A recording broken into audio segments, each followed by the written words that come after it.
میں بہہ چکی ہیں، 3 لاشیں تلاش کر لی گئی ہیں، 15 سے زائد سیاح تاحال لاپتہ ہے۔ لودھرا کے شاہدہ اسلام میڈیکل کالج کے مالک ڈاکٹر سعد اسلام کی اہلیہ اور بھائی بھی جاں بحق ہو گئے، جبکہ بیٹا سیلابی ریلے میں بہہ گیا۔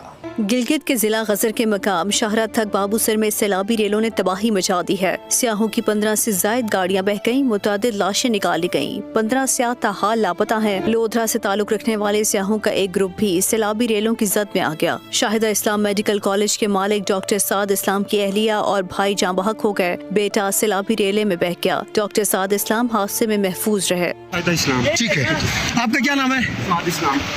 بیٹا میرا بھائی اور میری بیگم بھی چلا گیا۔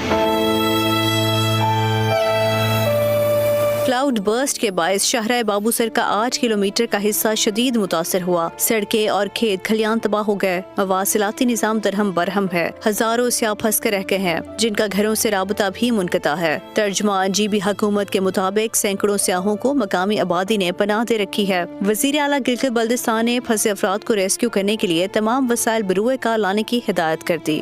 گلگت بلتستان میں گزشتہ روز کلاؤڈ برسٹ سے تباہی کے بعد شاہراہ بابو سر پر ایک بار پھر سرچ آپریشن کا آغاز کر دیا گیا۔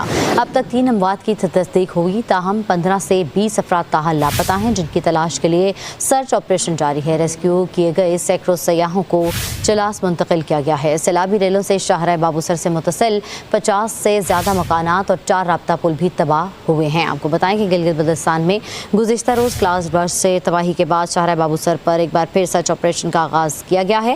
اب تک 3 اموات کی تصدیق ہوئی ہے، تاہم 15 سے 20 افراد تاحال لاپتہ ہیں جن کی تلاش کے لیے سرچ آپریشن جاری ہے۔ ریسکیو کیے گئے سینکڑوں سیاحوں کو چلاس سے منتقل کیا گیا ہے۔ سیلابی ریلوں سے شاہراہ بابو سر سے متصل 50 سے زیادہ مکانات اور 4 رابطہ پل بھی تباہ ہوئے ہیں۔ اسکردو میں پاک فوج کے ریسکیو آپریشن پر سیاحوں سے خراج تحسین پیش کیا گیا۔ اسکردو میں شدید بارش اور لینڈ سلائڈنگ میں پھنسے سیاحوں کو پاک آرمی نے ریسکیو کر لیا۔ فوج نے ہیلی کاپٹر کے ذریعے پھنسے ہوئے افراد کو نکال کر محفوظ مقام پر منتقل کیا۔ خاتون سیاح نے کہا کہ اپنی فوج پر بھروسہ ہے، کوئی بھی ناگہانی آفت ہو فوج ریسکیو کر لے گی۔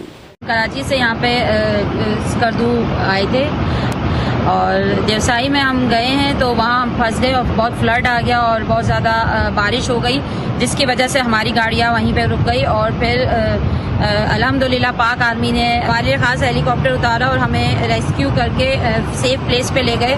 اور اس سے پہلے بھی ایک رات پہلے سے بھی شام 7 بجے سے جو پاک آرمی ہمارے لیے کام کر رہی تھی تو وہ اسپیچ لیس ہے، انہوں نے بہت ہمارا خیال رکھا، بیس پہ لے گئے، ہمیں پینک ہونے سے بچایا اور ہم پھر ہمیں ہاسپٹل لے گئے۔